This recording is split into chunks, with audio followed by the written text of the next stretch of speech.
Hello tout le monde, j'espère que vous allez bien. Aujourd'hui, cette vidéo, on va parler d'intégration et de recrutement chez les jeunes CAP, BP, BM. C'est quelque chose qui m'a été demandé dans un sondage que j'ai fait sur Instagram. Et aujourd'hui, donc, c'est le sujet qu'on va traiter. Pour ceux qui ne me connaissent pas, je m'appelle Cyril Dacosta, je suis coiffeur, formateur et fondateur de Dévotion, spécialisé dans les accompagnements des salons de coiffure. Et aujourd'hui, je suis accompagné d'Emmanuel qui va se présenter juste après. En attendant, c'est parti. Eh bien, bonjour à tous. Merci Cyril de m'avoir permis d'être à tes côtés. Avec plaisir. C'est un grand plaisir que je suis là aujourd'hui. Donc, je m'appelle Emmanuel Cherrier, je suis coiffeuse de métier, formatrice aujourd'hui, formée aussi à la thérapie, à approche centrée sur la personne. Donc, c'est de l'écoute, c'est de l'accueil de l'autre. Et puis, en neurosciences avec Herman, je fais passer les profils HBDI, afin que on puisse connaître la place de chacun dans une entreprise notamment. Voilà, donc je fais de l'accompagnement plutôt dans l'humain, dans la médiation aussi d'équipe et autres. Voilà. Super, merci Emmanuel. Moi au départ, quand j'ai voulu faire cette vidéo, je me suis dit bon, je vais réfléchir à des idées et après j'ai pensé donc à Emmanuel qui a une particularité justement, et c'est ça, tu me dis si je me trompe, c'est justement l'accompagnement aussi des jeunes coiffeurs et de la mise en place dans les entreprises, et je me suis dit pourquoi pas tout de suite s'adresser à Emmanuel et du coup travailler en binôme. Quand on a échangé, on s'est dit pourquoi pas. Ah oui. Donc nous voilà. Ce que je propose aujourd'hui, effectivement, on va commencer par un constat. Pourquoi les jeunes aussi c'est intéressant de les recruter aujourd'hui dans les salons de coiffure. Ensuite, on va travailler sur comment faire le bon recrutement. Ça c'est important. Souvent c'est quelque chose qui est problématique. Comment bien recruter, que ce soit un coiffeur, un manager ou un BP ou un CAP, même si c'est le sujet qu'on va traiter aujourd'hui. Ensuite, c'est journée de découverte, journée d'essai dans les salons, comment la driver, comment la mettre en place. Derrière ça, on va traiter aussi la prise de poste, le premier jour, quand il va démarrer, ce jeune ou cette jeune dans l'entreprise. Et ensuite, le suivi post-recrutement, dans les années ou dans les mois qui vont suivre le recrutement. Pour ceux qui souhaitent écouter cette vidéo, parce qu'il n'y a pas forcément d'image à part nous deux, tu vois, c'est déjà très bien, cela dit. Voilà. Mais en soi, vous pouvez aussi vous mettre en mode podcast. C'est fait pour ça, donc n'hésitez pas si vous le souhaitez. Donc effectivement, pour moi, les apprenants, c'est vraiment l'avenir de notre métier, c'est la base de notre futur. Ouais. Et c'est pour ça que c'est extrêmement important qu'ils aient de nouveau envie de venir chez nous, dans nos salons, et puis de nous les amener, nous en tant que professionnels confirmés, de les amener vers notre si belle profession avec un savoir-être et un savoir-faire. Mais pour ça, voilà, il y a des petites méthodes. Super. Alors, la première chose, c'est qu'on parle du constat. On a des difficultés de recrutement dans les salons, il y a une pénurie de coiffeurs, et du coup, de toute façon, on le retrouve sur le marché de la coiffure de manière générale, mais aussi dans les écoles, il y a aussi moins d'apprenants, je pense, qu'à une certaine époque. Et donc, l'idée aujourd'hui, c'est effectivement de plus en plus de salons de coiffure qui se tournent vers les jeunes, parce que aussi, il faut former les coiffeurs de demain. Donc, à un moment donné, on est obligé de passer par là si demain on veut de la matière, et avoir des coiffeurs pour travailler avec nous. Exactement. Super. Alors, première question. Comment faire aujourd'hui le bon recrutement? Est-ce que tu peux nous partager du coup tes idées par rapport à ça? Déjà, je vais partager déjà ce que moi j'ai constaté aussi par rapport au recrutement. C'est-à-dire qu'aujourd'hui, ce que j'aime regarder, c'est les annonces de recrutement. Il y a des gens qui ont bien compris qu'il fallait déjà donner envie aux jeunes de venir vers nous. Donc il y a des annonces, c'est des chefs-d'œuvre. Hein. Et puis voir, des fois, elles sont très drôles. Donc déjà, à travers l'annonce de recrutement, on donne un peu l'ambiance et l'esprit du salon. Donc ça, moi, j'ai pu constater même l'impact que ça avait sur moi. Donc j'imagine sur un jeune, ce que ça peut être, la différence entre je cherche une apprentie ou venez chez nous, on s'entend bien. Enfin bon, bref, je vous en fais des... Mais c'est vraiment important déjà comment on va amener le recrutement au public, donc à nos jeunes. Voilà. Voilà, il est content, il nous a trouvé, il arrive. Et puis, on a un entretien de recrutement. Ouais. C'est un peu le premier contact souvent que l'on a. Des fois, ça se passe au début par téléphone, par SMS. On a quand même affaire à des jeunes hyper connectés. Donc, voilà. Et donc, souvent en amont, il a envoyé un CV ou une petite lettre de motif. On aime bien, parce que je trouve que ça leur donne de l'importance. Moi, en tout cas, je faisais ça. Je trouvais que c'était important. Okay. Et donc, arrive l'entretien de recrutement. Donc, après, tout dépend à qui on a affaire, entre guillemets. Est-ce que c'est un CAP, donc c'est un premier travail pour lui, un premier contact avec le monde professionnel. Donc ça va être un entretien de recrutement qui va se faire d'une certaine façon, d'après moi, qui va être un peu différent. Si on a affaire à un BP, ou après à des gens plus confirmés dans le métier ou plus anciens dans le métier. Donc je pense qu'il faut vraiment différencier à qui on a affaire, dans le sens à quel niveau de contact professionnel on a affaire. En fait. Bien sûr. Hein, donc ça, c'est vraiment un premier point. Tu veux dire qu'on ne fera pas forcément le même entretien, que ce soit avec un CAP, un BP, un BM? Ben non. C'est sûr. Non, parce que, encore une fois, dans l'approche que l'on va avoir, qui va être centrée sur la personne qui va rentrer et venir vers nous à travers ce recrutement, il va falloir vraiment être à l'écoute de qui on a en face. Et pas projeter ce que nous, on aimerait avoir. Okay. Ça, on va peut-être en parler un peu après.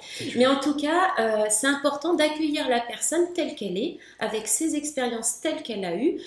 Tout ça, c'est vraiment important, de ne pas avoir un recrutement type pour quelle que soit la personne. D'accord. Voilà, ça, super. Tu veux dire qu'on personnaliser l'approche finalement en fonction de la personne qu'on a en face. Voilà. Super, très bien. Donc, par exemple, avoir déjà lu son CV, avoir déjà lu sa petite lettre. Préparer son entretien, tu veux dire. Préparer son entretien. Tu veux dire que même en tant que recruteur ou coiffeur, aujourd'hui, effectivement, la base reste de se préparer un minimum. Et d'ailleurs, il y a un truc que je dis beaucoup, c'est oublie de te préparer, prépare-toi à être oublié.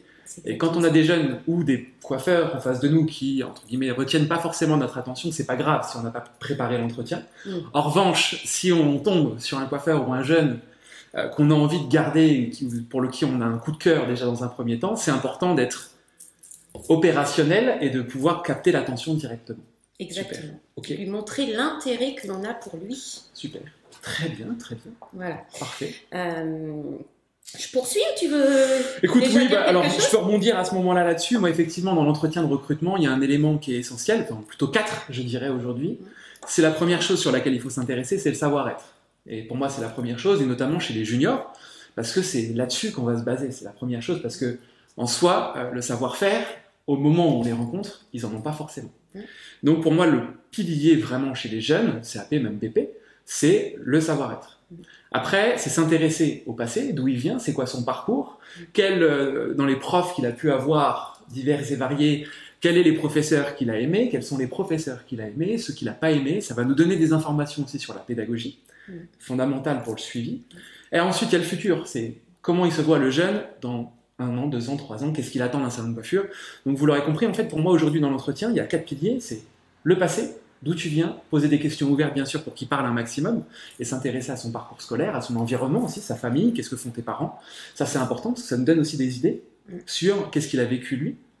Ensuite, c'est le futur, comment il se projette. Après, le savoir-faire, aujourd'hui, on se doute qu'il n'y en a pas forcément, mais le savoir-être, par contre, c'est un élément essentiel. Donc voilà pour moi 4 piliers un peu dans l'entretien, et poser un maximum de questions ouvertes, en tout cas pour s'intéresser aux jeunes, et comprendre d'où il vient et ce qu'il veut faire. Oui, alors moi je rajouterais dans le savoir-être, notamment pour les, je dis les petits, mais il n'y a rien de méchant, c'est que je suis une vraie maman, donc même mes petits étaient mes petits. Donc en fait, nos jeunes CAP, en fait moi je dis qu'on fait de l'éducation professionnelle. C'est bien de juger un savoir-être, mais je crois qu'il faut essayer d'aller vraiment dans la perception de ce qu'il peut y avoir derrière. Parce qu'il y a des gens qui sont hyper timides, il y a des gens qui n'ont jamais côtoyé un employeur, il y a des gens qui vont être en admiration totale par rapport à tout ce que vous avez mis sur les réseaux et autres, ils vont arriver, ils vont être complètement perdus, ils vont être complètement sans voix, et là ça va être vraiment important de les accueillir sans jugement et sans a priori. Il y a des jeunes aussi qui viennent parfois de milieux plus ou moins modestes, voire parfois même défavorisés, parce que le fait que la coiffure soit un métier en alternance, c'est aussi un métier, du coup ils vont gagner un tout petit peu d'argent, hein. Donc ça peut être aussi ces milieux-là. Ils n'ont pas tous les codes sociaux, et pour autant ils ont une volonté de faire. Souvent c'est même, ça peut être ceux qui ont le plus de volonté de vouloir s'en sortir. Enfin, il n'y a pas de loi dans tout ce que je dis, hein. Mais en tout cas ça peut. Et donc c'est important d'accueillir aussi leur maladresse et que ce ne soit pas rédhibitoire. Ça, j'y tiens vraiment. Et en fait, je suis tout à fait d'accord avec toi, les faire parler, mais aussi les écouter. C'est-à-dire que c'est bien de faire parler, mais quand on anticipe une réponse, alors qu'en fait, on n'écoute pas ce qu'il est en train de dire, on perd le fil de l'entretien. Donc ça, c'est des méthodes d'écoute, hein, ça c'est encore autre chose. Mais c'est très, très important d'écouter, de laisser parler. Effectivement, tu as parlé de son histoire, tout ça. Moi, je lui dirais, mais comment tu es arrivé chez nous ? Bien sûr. Ton chemin, pourquoi cette profession, et en fait faire parler l'émotionnel en fait. Je rebondis sur un truc que tu disais, l'écoute. Et il y a une phrase que j'aime beaucoup, c'est écouter pour comprendre et non pas écouter pour répondre. Exact. Et c'est ça souvent qu'on fait. Hein. Complètement. On écoute et on se dit, ah tiens, comment je vais lui répondre, alors que la première chose à faire, c'est d'écouter et de comprendre ce qu'il veut nous dire déjà, et ensuite chercher à répondre. Exactement. Donc vraiment, effectivement, poser des questions, c'est bien. Écouter, c'est encore mieux. Surtout lors d'une première rencontre. Super. Voilà. Ok, cool. Très bien. Et puis lui demander aussi ses attentes. Vraiment, le mettre au cœur de l'entretien, lui montrer que vous êtes vraiment là aussi pour lui. Mais ne vous oubliez pas pour autant. J'insiste aussi sur le fait qu'en ce moment, on est en telle carence au niveau personnel, au niveau des candidats, c'est que des fois, au premier entretien, on a envie de dire oui à tout parce qu'il nous faut vraiment quelqu'un. Alors voilà. Et en fait, non, parce qu'en vous oubliant, vous, recruteurs, vous allez du coup manquer d'authenticité et vous allez faire croire des choses aux candidats et qui en fait peut-être seront exactes, mais pas totalement, parce qu'il y a le quotidien aussi. Donc, ne jamais s'oublier. Toujours dans l'authenticité d'une réponse même. Ce qu'on appelle un peu le recrutement par défaut. Voilà. Et en fait, c'est très dangereux. Recrutement par défaut. C'est pas pérenne, en fait. Je pense que le discours vaut mieux être seul que mal accompagné, ça marche, et c'est vrai. Maintenant, on va pas se mentir, il y a quand même des salons pour qui c'est compliqué, qu'à un moment donné, il faut des bras, il faut de la main d'œuvre. Mais à un moment donné, oui, je pense qu'il faut mettre tout ça dans la balance et se dire, il y a un truc dans le recrutement, c'est que quand on fait rentrer dans son entreprise un collaborateur ou une collaboratrice, un jeune ou pas, qui ne correspond pas à l'image de marque du salon, c'est aussi un message qu'on envoie à ses clients, mais pas que. C'est aussi un message qu'on envoie au reste de l'équipe. Et qui montre quelque part que peut-être que ça n'a plus de valeur. Donc, c'est important aussi dans le recrutement que ce soit cohérent avec nos valeurs et de ne pas faire de recrutement par défaut, effectivement. Et sur ces jeunes-là, effectivement, la meilleure chose sur laquelle on peut s'attarder, c'est le savoir-être à ce moment-là, parce que c'est presque la seule chose que l'on a. Et en tout cas, moi, dans mon parcours, c'est un peu là-dessus que je faisais mes recrutements. Oui, parce qu'il faut bien s'accrocher à quelque chose, mais c'est vrai que j'ai quand même mis ce point de vigilance, parce qu'aujourd'hui, on a quand même cette population qui est fantastique, parce que quand ils veulent il faut leur laisser aussi cette chance quand on ressent quelque chose. C'est pas à tout prix, hein. Et quand on ressent un petit quelque chose, ça vaut le coup des fois. Autre chose, je parle des parents, moi. L'entretien de recrutement, je ne sais pas si tu voulais l'aborder. Vas-y. Alors, j'ai commencé par dire que j'étais une maman, mais une maman au sens professionnel, du coup. Mais en fait, quand on accueille des CAP, voire même parfois certains stagiaires à long terme, dans certaines écoles, maintenant ça se fait, on accueille des très jeunes. Quand les parents veulent venir, ou quand ils ne pensent pas qu'ils ont le droit de venir, peut-être avant l'entretien de recrutement, quand c'est des petits, c'est-à-dire avant, on va dire dans les 16 ans, 17 ans, peut-être avant 18 ans, mais c'est peut-être un peu... C'est de ne pas hésiter à dire, moi, si tu veux qu'un de tes parents assiste, il n'y a pas de souci, au contraire, parce que c'est une formation, un apprentissage, c'est un esprit d'équipe un peu. Voilà, être un peu comme dans le sport, où derrière, il faut des coachs, et les parents, c'est des super coachs, ça va être des super modèles aussi. Donc, en tout cas, moi, dans mes apprentis, j'ai eu des super relations avec des parents. Et puis même, du coup, ça ouvre à la discussion quand on ne se comprend pas, quand il y a un truc, quand le jeune, il revient, il dit « Oh, elle était vilaine, gna, gna, gna. » Bon, alors là, je vous la fais soft, hein, des fois, c'est pire. Mais en gros, les parents osent m'appeler, limite. Oui, des fois, ça grattait fort, hein. Mais du coup, comme il y avait une relation de rencontre et tout ça, ça aide quand même à la discussion. Tu veux dire qu'on peut faire venir les parents lors de l'entretien? Oui, complètement. Je suis d'accord avec toi, je pense que c'est un élément aussi, surtout à cet âge-là, c'est de connaître le support qu'on a derrière. Quand je dis cet âge-là, c'est 16, 17 ans, ou peut-être même 15 ans pour certaines. Voilà. Donc, ok. Est-ce qu'il y a autre chose du coup sur l'aspect recrutement, sur l'entretien de recrutement? Non, enfin, il y en aurait plein, mais disons qu'après, c'est tellement personnalisé que... Voilà. Après, il y a juste un élément que moi j'avancerais, c'est aussi que malgré tout, quand on fait ce recrutement, bien sûr, il y a la période de découverte, on va en parler juste après, mais il y a aussi, d'un point de vue juridique, il y a aussi quand même des périodes d'essai. Et comme je dis, les périodes d'essai, c'est valable pour l'employeur, bien sûr, mais aussi pour le jeune. Donc je pense qu'il faut aussi mettre carte sur table là-dessus et dire on travaille ensemble. Si ça marche, c'est super. Si ça marche pas, on a tant de jours. Je crois que c'est 45 pour les contrats d'apprentissage et 1 mois pour les contrats de professionnalisation à voir. Mais ça peut être aussi un élément rassurant, que ce soit pour le jeune ou pour l'entreprise, de se dire on a quand même une période d'essai. On voit si ça match, si ça ne matche pas, c'est pas grave. Oui, voilà. Ça pose, en fait, tout ça, ça fait partie du cadre, en fait. Vous êtes le manager, vous êtes le responsable du salon, donc votre cadre, c'est le vôtre. Ça, c'est important. Et je pense que c'est essentiel, effectivement, de le définir, même lors de l'entretien, et encore plus, je pense, à l'issue de la journée d'essai ou de la période d'essai, en tout cas. Bien.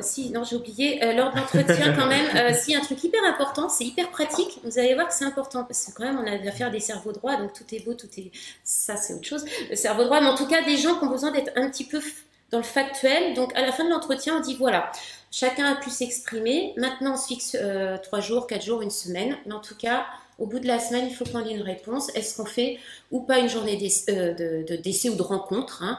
Mais en tout cas, il faut poser toujours dans le cadre. Toujours rappeler un cadre et une sécurité. Donc, au bout de la semaine, j'attends une réponse positive, négative, mais en tout cas, on pose les choses. Ça responsabilise aussi le candidat, en fait.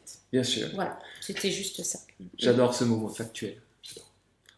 Moi, ok, super. On continue du coup. Allez, on parle de la journée découverte ou de la première journée ou la journée plutôt la journée d'essai, parce que généralement on les fait venir. Et il y a aussi parfois les stages de troisième. Souvent, je pense que les recrutements des CAP et des BP, en tout cas c'était mon cas, c'était aussi issu des stages de troisième. Donc ça me permettait de voir aussi pas mal le comportement et l'attitude des jeunes à ce moment-là. Ce serait quoi toi ton tips là, journée d'essai, est-ce que tu l'as fait, est-ce qu'on l'a fait pas, qu'est-ce qui est important de faire, dis-nous tout. Alors moi je dis qu'on l'a fait, parce que c'est nécessaire et pour le candidat et pour le recruteur, mais on la fait pas n'importe comment, parce que ça passe ou ça casse. C'est vraiment ça. Et puis si ça passe quand même, mais ça cassera plus tard. Donc c'est vraiment important, une journée d'essai. C'est un peu l'image que vous allez donner au candidat de par votre comportement avec les autres membres de l'équipe. Ça va être le concept du salon, les attentes avec la clientèle elle-même. C'est vraiment une journée où on va se découvrir. Moi, j'appelle ça la journée découverte. C'est presque un peu un premier rendez-vous, les premières vacances que vous passez avec votre amoureux. Enfin bref, en tout cas, c'est important cette journée. Est-ce qu'on prévoit le bouquet de fleurs ou pas? Alors non, c'est un peu trop. Mais on peut lui prévoir un petit croissant. Parce que vous allez voir, on va passer un peu de temps avec lui au début. Ah, c'est bien ça. Moi, s'il y a des croissants, je viens bien sûr. Tu viens? Ok. Ouais, non mais on plaisante parce qu'il faut que ça reste léger, mais c'est très très important. Il y a une histoire un peu de séduction quand même. Du coup, concrètement, première journée, il faut faire une journée d'essai. Moi, je te rejoins complètement là-dessus, c'est important. Et journée d'essai, je pense qu'aujourd'hui, le terme est presque mal approprié. C'est plutôt une journée de découverte dans ce cadre-là. C'est bien découvrir comment ça fonctionne en salon, bien vivre un peu l'ambiance d'un salon de coiffure. Encore une fois, moi, je mets une attention toute particulière sur le savoir-être. Et le savoir-être, je pense qu'il faut un peu le définir. C'est la façon dont on va avoir de communiquer, la politesse, la posture, tout ça. Enfin, c'est comme, je prends souvent l'exemple des amis. Il y a des amis, on va chez eux, on est hyper à l'aise tout de suite, c'est comme ça. Et il y a d'autres, on les aime toujours, c'est toujours nos amis, mais c'est plus difficile, on est moins à l'aise. Et ça, c'est le savoir-être pour moi. Et ça, c'est quelque chose qui est un peu inné. Alors que la coupe, la coloration, tout ce qui est technique, à un moment donné, ça s'apprend, ce sont des méthodes. Par contre, le savoir-être, je trouve qu'aujourd'hui, c'est plus difficile. Donc c'est pour ça que moi, ça a été toujours mon premier critère. On peut faire progresser un savoir-être, mais je pense que la marge de progression est moins importante que sur l'aspect technique du métier. Oui, complètement. Et tout à l'heure, toujours dans cette fameuse journée de découverte, moi je pense qu'il y a 2 éléments qui sont très importants, et là c'est lié au management. C'est l'horizontalité, c'est-à-dire de faire abstraction de l'aspect hiérarchique, et de se dire aujourd'hui, ok, je reçois un jeune, mais c'est avant tout une personne, je sais qu'on va être très d'accord là-dessus, et c'est de se dire, je vais le mettre à l'aise au maximum en fait. Je vais retirer cet aspect hiérarchique, parce que de toute façon, je suis gérant. C'est moi qui décide de toute façon. Mais on n'est pas obligé de le faire valoir, et au contraire, c'est plutôt un frein, je trouve, aujourd'hui. C'est de se dire, on se met en horizontalité, on le met à l'aise, et ce sera la meilleure façon de voir qui il est ou qui elle est. Plus elle sera à l'aise, plus elle sera naturelle, plus on sera en mesure de juger, ou, juger n'est peut-être pas le terme approprié, mais de mesurer le savoir-être du jeune qu'on a en face. Mais moi, je pense qu'il faut vraiment déjà se détacher de l'aspect générationnel, ça c'est génération XY, X, Y, Z, donc les Z ils sont comme ça. Moi je suis un peu allergique à ça parce que je trouve qu'aujourd'hui dans toutes les générations les gens sont différents, et c'est hors de question pour moi de catégoriser des gens de cette manière-là. Donc pour moi, que ce soit des jeunes, j'en rencontre, c'est des pépites.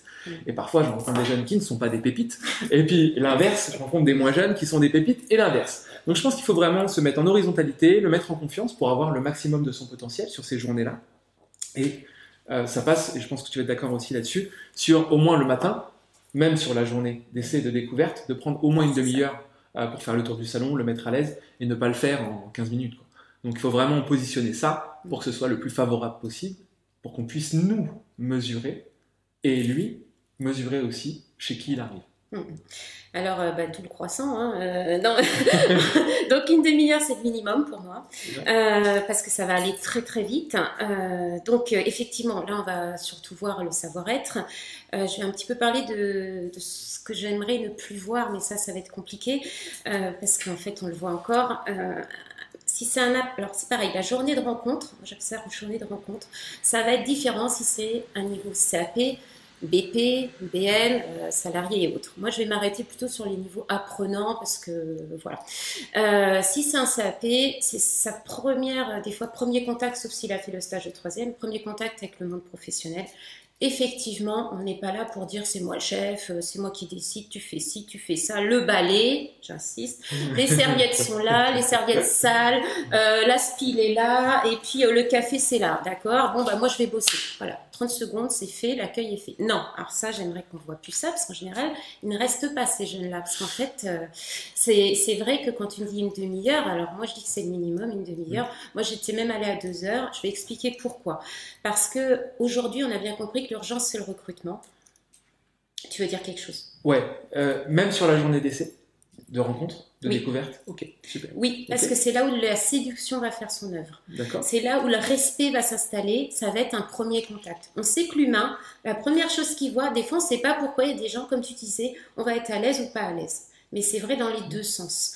Moi, quand même, je pense qu'il faut que vous ayez quand même l'image de la hiérarchie, comme je disais, de toute façon là, mais pas en abuser en faisant de l'autorité bête et disciplinée, comme je disais, le balai, le machin, le truc. Parce que ça peut être sécurisant, tout comme une relation parent-enfant, ça s'est prouvé depuis, voilà. Il faut un minimum de cadre, mais pas forcément d'autorité. Le cadre, ça peut être fait avec beaucoup de bienveillance. On en parle beaucoup en ce moment, d'ailleurs dans tous les managements. Donc en fait, accueillir quelqu'un, donc pendant les 2 heures, c'est on l'invite à rentrer. C'est notre invité pendant 2 heures, alors quel qu'il soit par contre là. Hein. On va lui présenter sa salle de repos, son vestiaire. Et oui, je commence par là, parce que là, ça va le sécuriser. Il a un endroit de repli. C'est-à-dire que même nous, formateurs, des fois, on aime bien avoir un petit endroit de repli. Parce que surtout qu'il va être intimidé, pour certains, il va avoir peur, il ne connaît pas, il sort totalement de sa zone de confort. Hein. Des fois, il quitte ses parents pour la première fois. Hein. Voilà, donc avoir son petit endroit de repli, en plus c'est la cuisine, c'est là que ce midi il mangera s'il a envie, c'est là où il rencontrera ses collègues dans la journée, parce que ça c'est important aussi, la rencontre avec l'équipe, c'est-à-dire qu'à tour de rôle, l'équipe sera un peu briefée, on va les faire en sorte qu'ils se sentent un peu concernés par ce jeune et qu'ils viennent boire un petit café à tour de rôle, hein, pour que la journée quand même se passe bien au niveau travail, mais qu'il y ait un moment de rencontre entre eux. Hein, voilà. Donc pendant ces 2 heures, on lui explique tout ça, on lui explique parce qu'on attend de lui aussi un petit peu dans l'attitude, même s'il a ce savoir-être et tout, comment on accueille un client, ça fait partie de sa formation, on lui explique que comme il est très intéressant pour nous, bah déjà on va commencer l'accueil du client, voilà, ça va faire une mini-formation, ça va l'alléger un peu et il va se dire mince, on va m'apprendre des trucs dans ça. Je dirais même, ou à l'inverse, il va comprendre qu'il va bosser. Oui, alors celui-là, peut-être il courra, il va avoir peur, j'en sais rien. Il y a aussi celui qui se pointe et qui dit bon, bah, moi je vais pas faire grand chose. Et s'il comprend à ce moment-là que oui, il va être acteur, pleinement acteur. Exactement. C'est aussi parfois s'éviter une erreur de casting. C'est ça. Hein, donc je pense qu'il faut aussi le mettre dans les deux sens. C'est pour ça que le cadre, en fait, j'ai voulu insister là-dessus. C'est que, en fait, vous êtes là pour le guider vers encore une fois, son éducation professionnelle et son apprentissage. Dans ces 2 heures-là, à un moment donné, c'est quand même important parce qu'il est là pour apprendre un métier. N'oubliez pas, c'est pour ça qu'une demi-heure pour moi c'est très très court. Va falloir prendre un calendrier, donc tout bête, hein, et parler des. Ouais. Vas-y, finis. Et parler des échéances que vous voyez suivant le niveau. Par exemple, un CAP, bah voilà, à la Toussaint, on aura travaillé et tu sauras faire telle ou telle chose parfaitement. Et puis à Noël, bah voilà, c'est les fêtes de fin d'année, donc en amont, on t'aura appris coiffure rapide. Voilà, faire une échéance pour qu'il ait une vue de son futur chez vous dans sa formation. Je pense que ça, c'est essentiel de faire un planning. Alors, peu importe à quelle étape vous le faites, mais au plus tôt, ce sera le mieux. Pourquoi? Parce que souvent, on se rend compte que dans les entreprises, les jeunes, ils démarrent. Et au bout de 3 mois, on leur dit, bah, t'es en retard. Ah bon?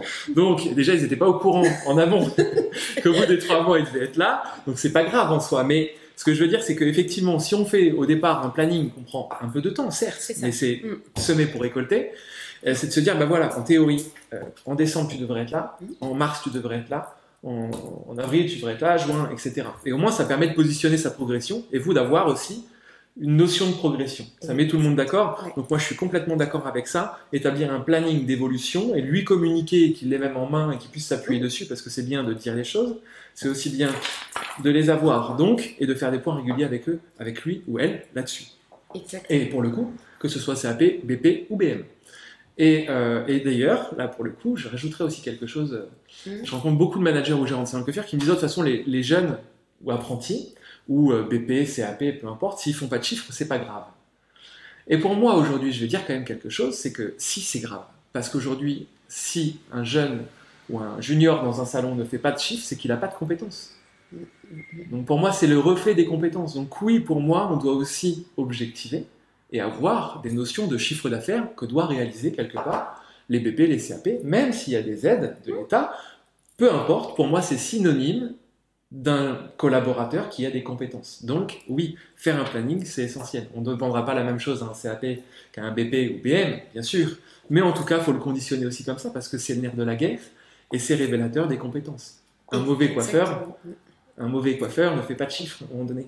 Voilà. Ah oui. Donc, à un moment donné, si on fait du chiffre, c'est qu'on est compétent. C'est aussi ça. Hein. Et puis surtout, il se sent utile. Moi, j'insiste. Il y a l'esprit d'avoir conscience de ses compétences et puis se sentir utile. Ouais. C'est-à-dire que c'est bien s'il fait que du balai et qu'il y ait des serviettes, mais à un moment donné, le jeune, il va dire, mais moi, je suis toujours derrière, je vois pas les clients, je me sens pas utile. Enfin, voilà, il y a une espèce d'état d'être qui va vraiment pas être bon. Et donc, lors de cette journée, c'est là aussi où vous allez le faire rêver. Moi, je dis toujours, mais mettez-leur des paillettes, bon sang. Et là, vous allez... Kevin. C'est ça, Kevin. Non, du plat. Et en tout cas, c'est là où vous allez... Une fois que vous avez fait ça dans votre petite salle, avec un petit café, un petit croissant, encore une fois, c'est votre invité. Croissant paillettes. Croissant paillettes. Et, vous allez lui faire le tour du salon, avec les différents postes. Donc, surtout pour un CAP. Là, tu as le coin shampoing. Et donc, toi, ton job, dans ce coin-là, de septembre à décembre, on va dire, eh ben, il y aura... D'abord, tu vas faire une formation pour connaître les produits qui sont derrière le bac. Et là, il va se sentir super bien. Vous allez l'emmener dans votre labo où il va rencontrer des gens extraordinaires, des vrais pros. Il va être mélangé avec des pros en plus. C'est-à-dire que là, il n'y a plus de notion de CAP, apprenti, salarié. Non, c'est un être qui fait partie de votre équipe. C'est une personnalité qui fait partie de votre équipe et il sera formé en tant que tel. Donc, il aura à chaque poste, donc pour les shampoings, il aura comme objectif de faire des massages, donc de rendre le moment agréable, que si un shampoing, un coiffeur est en retard, il fera traîner un peu le shampoing avec un bon massage, on lui apprendra les méthodes de massage et tout ça, grâce à ça, il va vendre un soin derrière et peut-être faire une vente derrière. Voilà, comme dit Cyril, vraiment, tout va découler de l'intérêt qu'il va avoir à faire plaisir à la cliente, à faire plaisir à l'équipe, à se faire plaisir à lui et du coup, le chiffre d'affaires va aussi en découler. Et donc ça, par poste, je ne vais pas les décrire tous parce que ça, c'est à chacun de voir, mais c'est vrai qu'à chaque poste, l'apprenti ou l'apprenant, j'aime mieux ça, va avoir une possibilité d'être acteur dans ce salon et de développer aussi un chiffre d'affaires. Et je pense qu'on ne parle pas assez, et là on en parle, mais je pense que c'est vraiment important dans les salons, qui remettent l'importance fondamentale du rôle des juniors ou des CAP, des BP dans les salons. À travers ça, pourquoi? Alors, pourquoi c'est fondamental de leur expliquer l'importance? C'est qu'ils sont à l'espace shampoing dans un premier lieu. Comme on y passe tous, ok, mais c'est quand même le point aujourd'hui le plus important. Si on n'a pas un bon shampoing, forcément derrière la prestation, c'est un problème. Et aujourd'hui, dans le parcours client, l'espace shampoing, c'est le meilleur moment des clients. Donc si on foire, entre guillemets, celui-là, c'est quand même dommage. Donc c'est ça aussi, je pense, que l'importance du rôle, parce que on parle de l'espace shampoing, mais on parle aussi de l'accueil. Souvent, c'est ceux qui sont à l'accueil.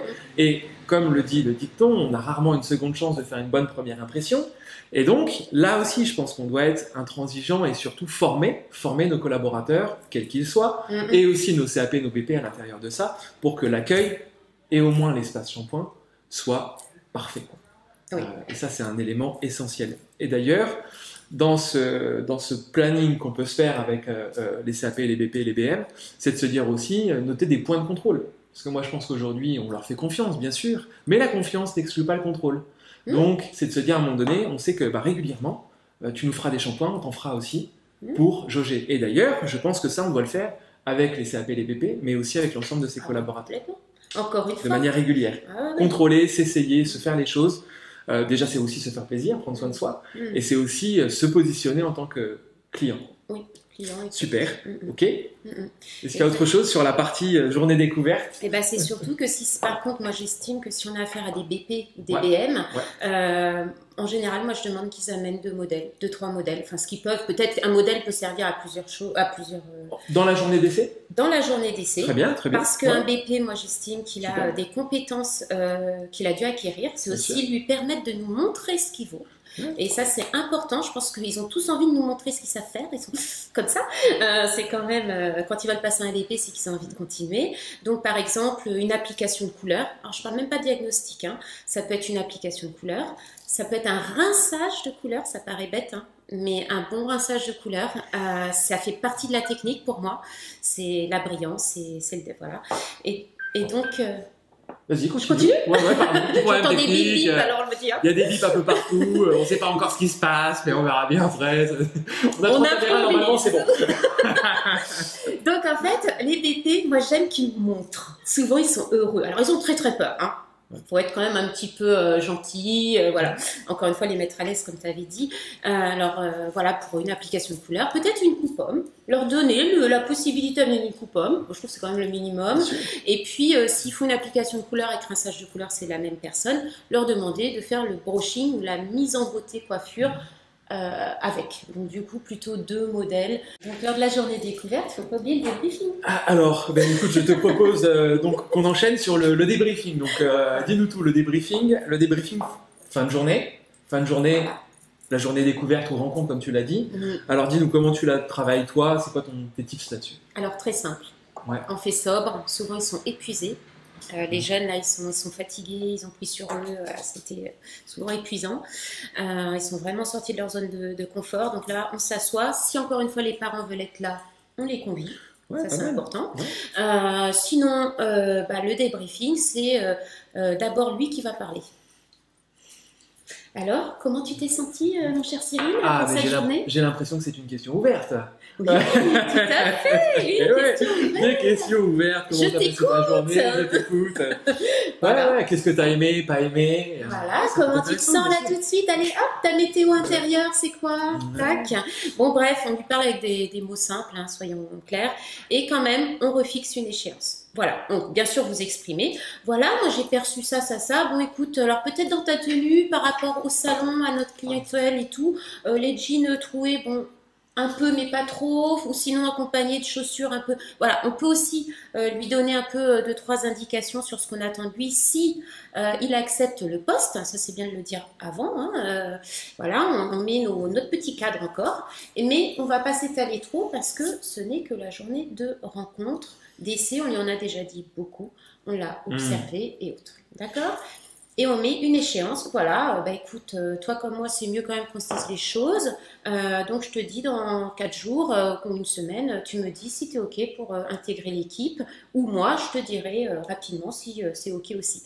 Pour moi, je pense que c'est important de ne pas donner tout de suite la réponse, parce que s'il y a une équipe, et qu'on veut que ça se passe bien dans le futur avec l'équipe, il est important d'entendre ce que l'équipe aussi a pensé du jeune. Si vous avez eu le temps de le faire avant, c'est OK, vous prenez, voilà, faites comme vous voulez, mais il est important quand même d'avoir cette conversation avec l'équipe, car l'équipe aura un rôle important à jouer avec le jeune aussi. Oui, moi je pense que ça, en plus, on le voit dans le recrutement des juniors, des VP, des CAP. mais aussi dans tout recrutement de manière générale. Je pense qu'aujourd'hui, c'est un travail d'équipe, et je pense que personnellement, en tout cas, j'ai toujours demandé à l'ensemble de mon équipe, tiens, qu'est-ce que tu as pensé ou qu'est-ce que tu penses d'un tel? Alors souvent, le premier réflexe, on va pas se mentir, c'est oh oui, ça Cyril, tu fais comme tu veux, c'est toi qui vois, c'est toi le patron, etc. Mais en fait, non, il faut bien mettre le cadre aussi, je pense là-dessus, de dire attends, non, tu me dis ce que tu en penses. En toute bienveillance, sans juger ou sans... et c'est de se dire, ok, t'as aimé, t'as pas aimé, qu'est-ce que t'as aimé chez lui, qu'est-ce que t'as pas aimé. Et parce qu'à un moment donné, oui, on va travailler pour la plupart au moins 35 heures ensemble, donc c'est quand même fondamental qu'on s'entende. Et je pense que pour l'équipe qui est déjà en place, c'est valorisant. Et quand on dit aussi à la personne qu'on décide de recruter, bah, en plus, l'équipe a passé une belle journée avec toi, c'est hyper valorisant. Vous savez d'ores et déjà que votre collaborateur, quand il va revenir, que ce soit PPP ou coiffeur, va se dire en plus l'équipe m'a apprécié. Donc quand on sait que les gens nous apprécient, ben, on est plus enclin à vouloir déjà les apprécier et puis à vouloir travailler avec eux. Puis continuer à leur plaire souvent. Exactement. Donc oui, ça c'est fondamental. Et tu disais un truc aussi, je rebondis dessus, c'est sur la charte. Oui, le dress code pour moi aujourd'hui, comme je le dis, dans les entreprises, quels qu'ils soient, je pense que des chartes qualité sont essentielles. Quand je dis qualité, ça peut être le règlement intérieur de l'entreprise, qu'est-ce qu'on peut faire, pas faire, le dress code, etc. Et c'est aussi la charte liée au client. Qu'est-ce qu'on doit faire quand on accueille, etc. Pour moi, c'est mettre encore une fois un cadre. Ça ne nous empêche pas de sortir du cadre, mais ça met une certaine structure, et ça, c'est fondamental, et ça évite de se perdre. Et je pense qu'il y a beaucoup de personnes, collaborateurs ou jeunes d'ailleurs, ils se disent, mais en fait, je ne sais pas si je peux faire ça, l'outil le fait, moi je ne sais pas si je dois le faire. Donc c'est un peu mettre une certaine forme de justesse entre tous et savoir ce qu'on peut ou pas faire. Puis encore une fois, c'est l'image de votre salon. Vous avez pris le risque de créer, de monter un salon, d'embaucher, de faire grandir votre salon et les personnes. C'est aussi le rôle d'un manager, c'est de faire grandir son équipe sur beaucoup de niveaux. Ça, j'y tiens énormément.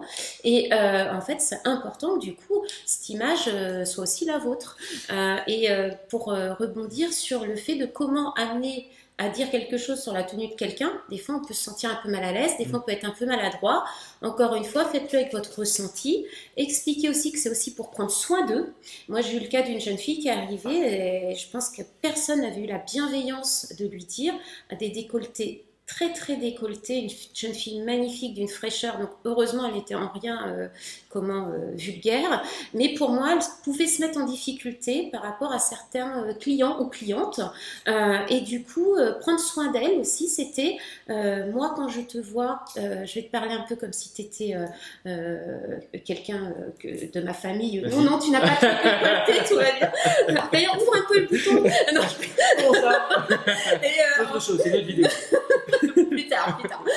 Et donc, lui dire qu'en fait, elle peut donner une image d'elle ou provoquer chez l'autre quelque chose qu'elle n'aurait peut-être pas envie. Donc, c'est aussi prendre soin d'elle. Je pense que c'est important de prendre soin. Et quand on dit les choses, c'est aussi pas que pour notre image de façon très égocentrée et égoïste, et on y a le droit par contre, mais par contre prendre soin d'elle. Et ça faisait partie de sa sécurité, on va dire, et de son intégrité. Il me semblait important de poser ça. Très bien. Super. C'est important dans la façon qu'on amène les choses. Parfait.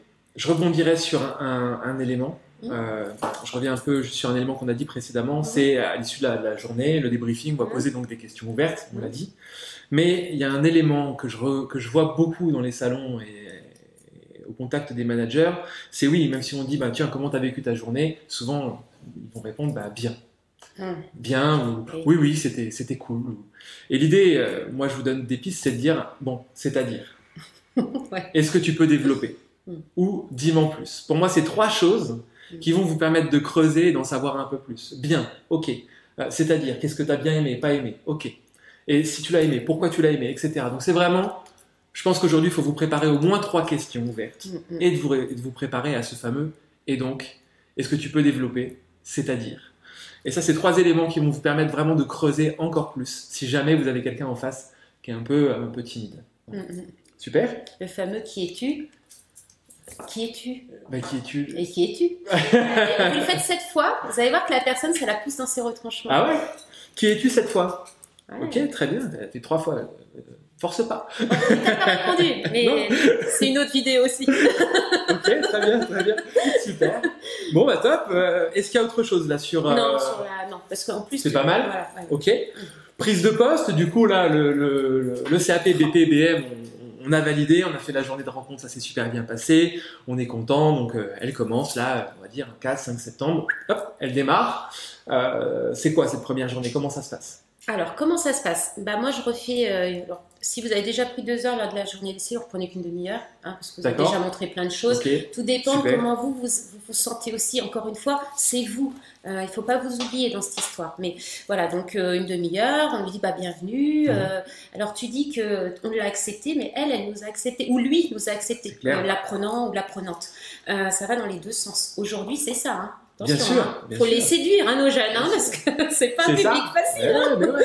Donc, qui que ce soit d'ailleurs. non, qui que ce soit, les jeunes et les moins jeunes. Voilà, donc là on est content, on est flattés, hein, les deux on est très flattés, et voilà. Donc on est heureux, on lui montre qu'on en est heureux, qu'elle nous ait choisi et puis nous on est heureux de l'avoir choisi. Et donc là en fait on va aller un peu plus sur des points plus organisationnels où moi c'est là où je parlerai du règlement intérieur. D'accord.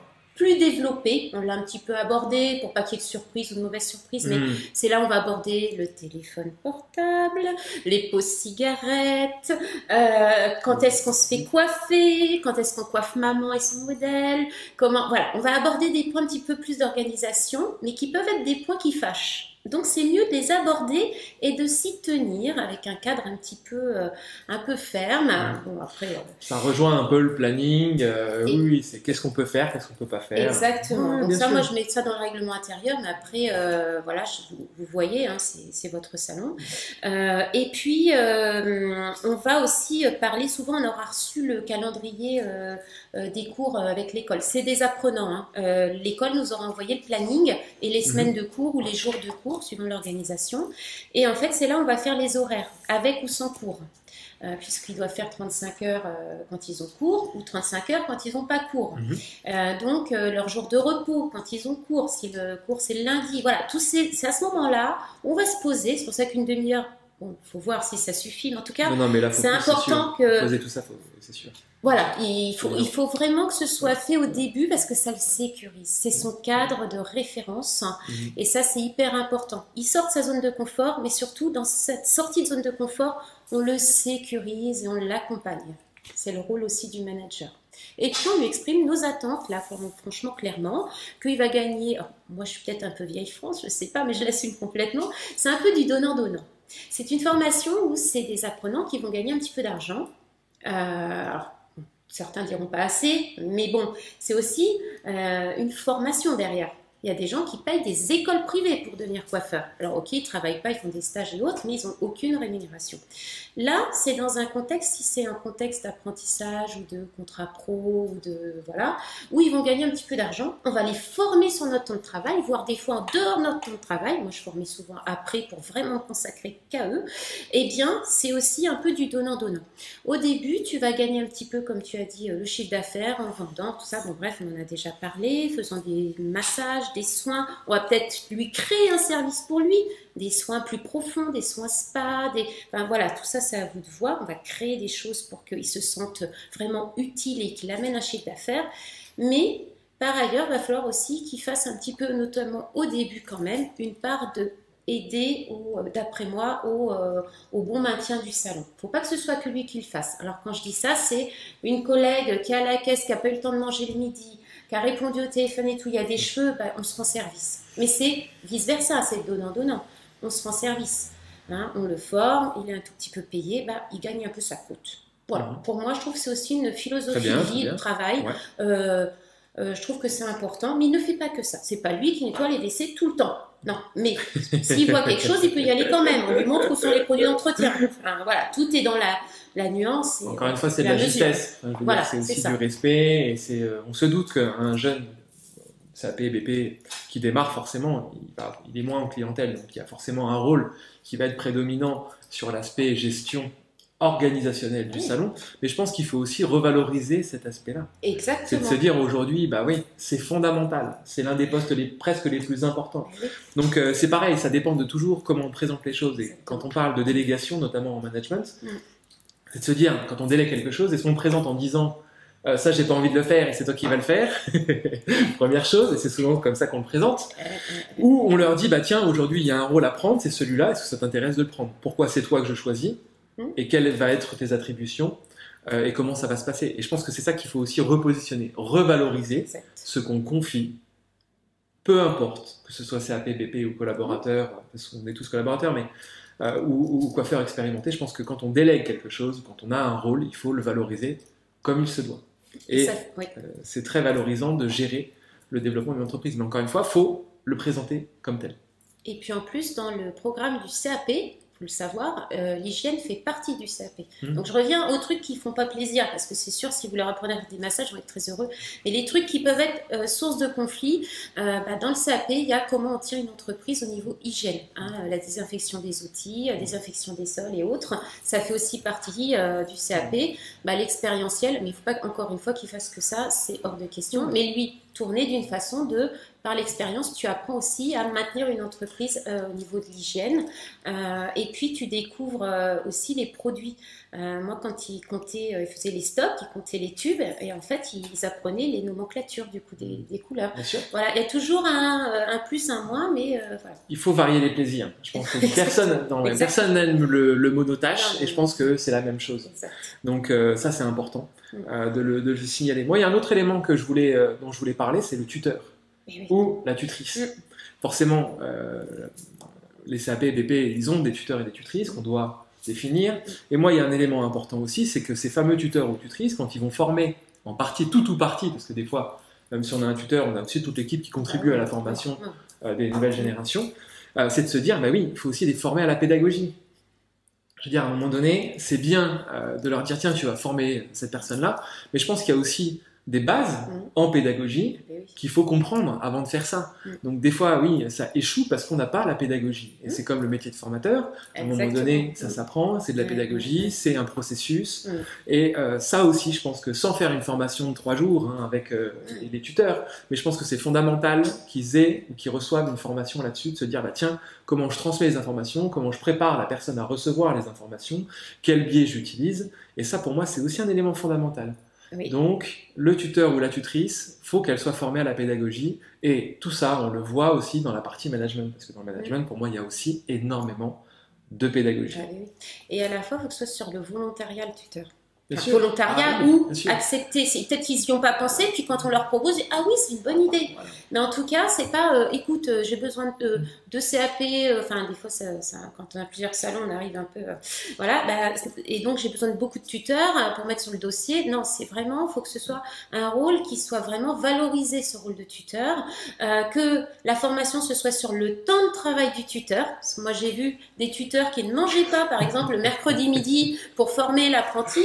Et en plus, on leur décomptait des heures quand elles avaient le malheur d'être absentes. Voilà. Donc là, attention. Le tuteur, c'est ça aussi. C'est qu'il faut qu'il y trouve son compte par rapport à tout ce qui est humain, pédagogie et tout ça, valorisation et autres. Mais que ce soit dans son temps de travail. Ou sinon, il est rémunéré en plus comme une heure supplémentaire. Ça, nous sommes d'accord qu'aujourd'hui, de toute façon, si on demande des choses à qui que ce soit, c'est soit pendant les heures, soit avec une contrepartie. À un moment donné, sinon on ne prend pas les choses au sérieux. Donc, je pense qu'il faut être, encore une fois, c'est le cadre. Bien sûr, oui, ça se rémunère, bien sûr. Et puis, en fait, il faut être droit. Soit c'est pendant les heures, soit si c'est en dehors, c'est rémunéré. Et sur la base du volontariat, tu l'as très bien dit. Donc, tout à fait. Ok, super. Voilà. Est-ce qu'il y a autre chose ? Écoute, non. Enfin, sûrement, donc, mais pour là, ça suffira. On est pas mal, on est pas mal. Bon, après, il y a un dernier sujet qui va être aussi fondamental. C'est bien beau, du coup, de bien recruter. C'est bien beau de bien l'intégrer. C'est aussi bien beau de mettre le cadre et tout ça, mais il y a le suivi. Voilà, pour moi, c'est comme dans un couple. L'idée, c'est pas de séduire au début, puis après... faire le vieux couple, voilà. C'est vraiment, c'est le suivi pour moi qui va être aussi fondamental, et à travers ça, je vous invite vraiment à mettre en place une structure managériale, c'est-à-dire, oui, des entretiens individuels. Bon, je dois le dire, pas qu'avec les CAP et les BP, tout le monde devrait avoir des entretiens individuels, et pour moi, c'est pas une fois dans l'année, parce que ça ne peut pas marcher. Donc c'est au moins une fois par mois, et ça on le voit. Pour moi, les entretiens individuels, c'est au moins une fois par mois. Et dans les collaborateurs, managers que je rencontre, souvent ils me disent, mais est-ce que je dois faire un entretien individuel avec mes juniors ? Mais oui, bien sûr que oui. Encore une fois, ils sont à des postes clés dans le développement des salons de coiffure. L'accueil, L'espace shampoing, mais pas que. Donc, oui, bien sûr, les entretiens individuels, c'est aussi avec les CAP, les BP, les BM. Donc, oui, complètement. Et donc, le suivi derrière, il est le même que pour un collaborateur, avec des périodes, une structure qui permet de former son collaborateur au quotidien, avoir des échanges avec lui et continuer à faire ce qu'on doit faire, à les faire monter en puissance. Oui, puis je dirais même encore, alors moi j'aurais presque rajouté encore plus parce qu'il y a la notion de formation avec nos fameuses échéances sur calendrier, enfin, si vous mettez ça en place. Et du coup, par exemple, c'est pas au bout de 3 mois en disant, ah bah tu vois, t'as pas réussi. Les shampoings c'est toujours nul. Alors non, ça on évite, hein, tout ça c'est quand même dans le discours. Donc en fait, un mois avant, dire, ou même si c'est 3 mois, donc il y aura eu le premier mois en disant, attention, là je pense qu'on n'en a pas encore assez fait, va peut-être falloir qu'on se concentre là-dessus sur l'échéance que vous avez mise, hein. Et puis voilà, tous les mois il y a une espèce d'encouragement, c'est comme un entraînement de sportif, enfin pour moi c'est ça, toi qui fais de la course, tu vas pas te mettre à courir le truc, la vaille et hop, je repère le chemin et j'y vais quoi. Step by step. Voilà, donc en fait quand il y a une formation, il y a tout cet apprentissage et à chaque fois on parle du savoir-être, du savoir-faire, on lui montre son évolution, on est positif et puis quand il y a un truc qui n'est pas complètement acquis, on se remet aussi soi-même en question en disant peut-être que là dans mes explications, ma pédagogie, le nombre d'heures que j'ai pu passer avec lui, est-ce que voilà, et puis le faire parler et encore une fois l'écouter, éviter le décrochage d'une formation, c'est beaucoup écouter l'apprenant, avoir des relations avec le centre de formation, ils font les centres de formation, voilà, je voulais quand même en parler parce que moi je les côtoie beaucoup. Je rencontre des professeurs, mais ça a changé. Alors déjà avant, ils étaient très investis. Moi, à mon époque, j'ai eu la chance d'avoir de super profs.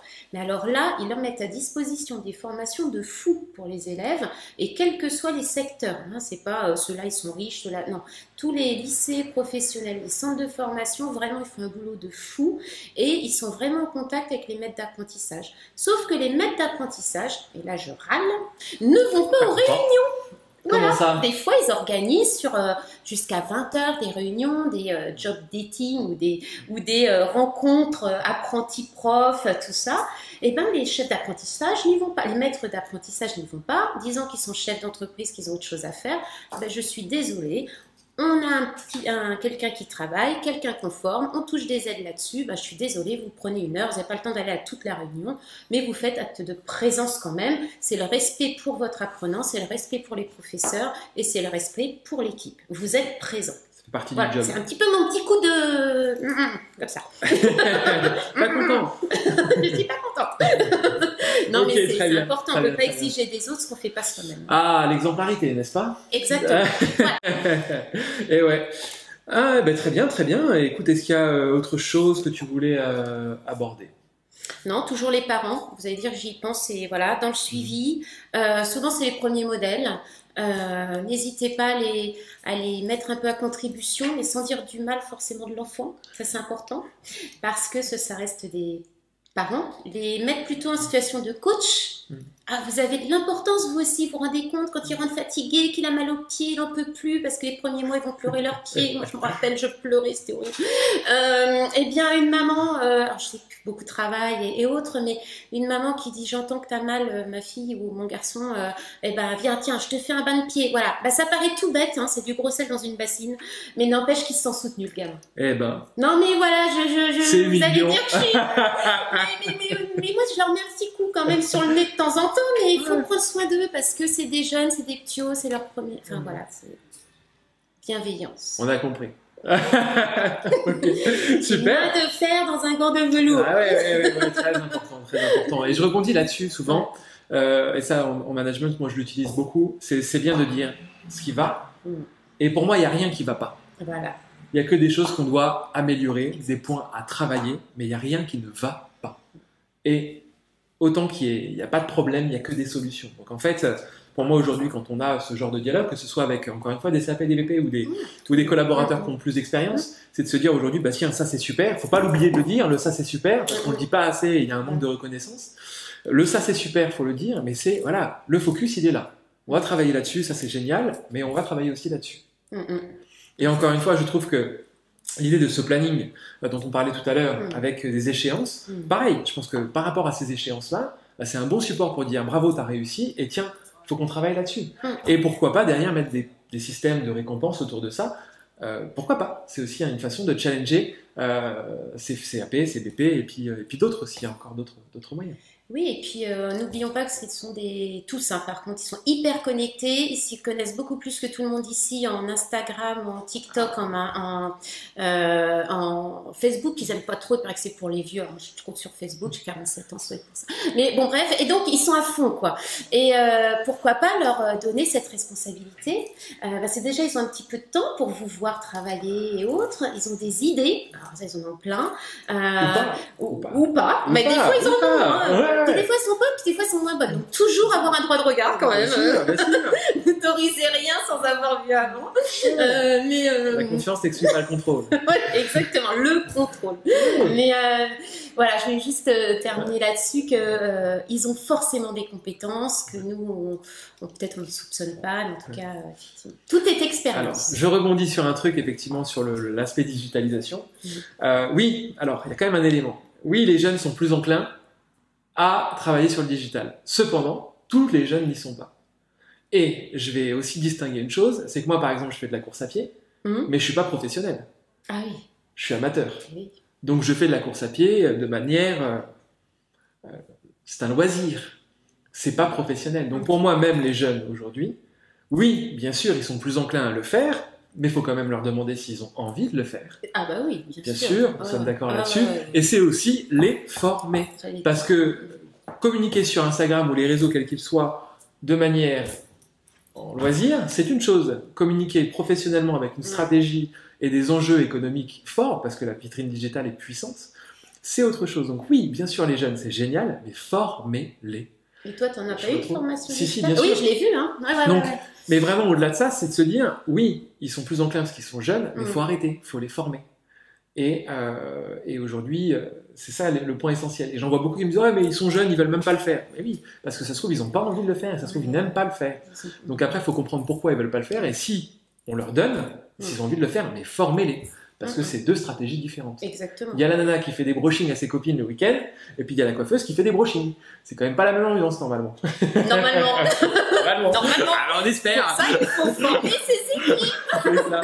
Bon, je pense qu'on a fait pas mal de choses, on a fait pas mal le tour. Ouais. En tout cas, pour ceux qui sont, peu importe les réseaux sur lesquels vous serez, parce que la vidéo sera diffusée sur Insta, Facebook, partout de toute façon, sur mes réseaux et sur les tiens aussi.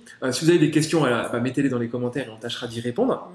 Maintenant, j'aimerais terminer par un élément. Est-ce que tu aurais, toi, une anecdote de toi quand tu étais apprenti? Est-ce que, ouais, j'en ai une. Tu as un truc court que tu peux nous raconter? J'en ai une parce que franchement, elle était...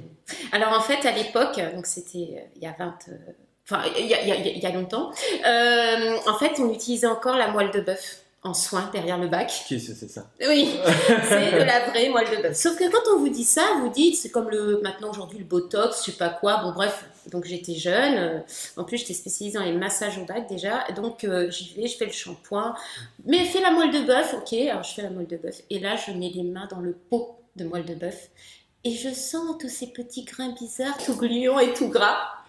Et là, je sais pas ce qui m'arrive, je me mets à glousser, à rigoler, à pleurer, et je tombe, je glisse derrière le bac. Donc, je fais une espèce de malaise, tout en rigolant et en tout ça. La dame était la tête dans le bac. Moi, j'étais derrière en train de... je sais pas, j'étais au bout de ma vie, mais je rigolais de nerfs et tout, les mains pleines de cette substance immonde. Donc, bien sûr, je n'ai jamais plus fait de moelle de bœuf. On m'a plus jamais demandé ça. Et j'ai compris que c'était de la vraie moelle de bœuf. Ah, c'était écolo, naturel. Ah, c'était naturel. Après, il y a eu la vache folle. Donc, on a été libérés de cette chose immonde.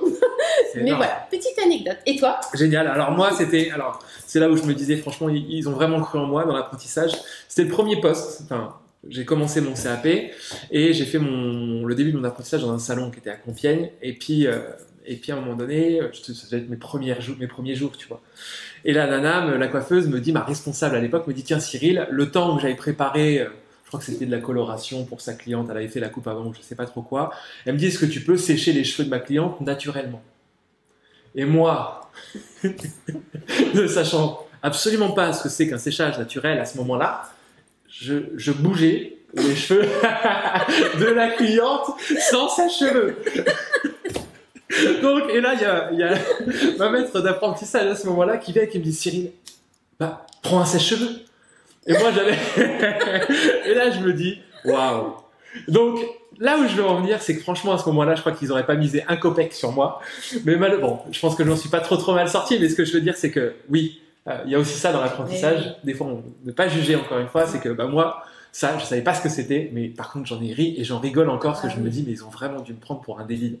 Mais c'était tellement drôle que, après, j'en ai beaucoup ri. Donc voilà, en tout cas, pour cette anecdote. Écoute, je pense qu'on est pas mal. Je vous propose de clôturer cette vidéo. Merci en tout cas Emmanuelle pour cet échange qui, je pense, a duré quasiment 1 heure. C'est ouf. Donc vraiment, je pense qu'en mode podcast, ça va être cool. En tout cas, vous pouvez retrouver Emmanuelle partout. Donc moi, c'est l'oreille du coiffeur. Je crois que j'ai omis de le dire. Je suis tellement passionnée que j'ai oublié de dire qui je suis aussi. Donc je suis l'oreille du coiffeur ou l'oreille d'Emmanuel, puisque voilà, j'écoute beaucoup. Voilà, vous pouvez me retrouver partout. Et on mettra les liens dans la description, que ce soit sur Instagram, Facebook, YouTube, partout quoi. Donc en tout cas, merci à tous, merci pour cet échange et je vous dis à très vite. Bye bye. Ciao ciao. Bye bye. Merci Cyril. Avec plaisir.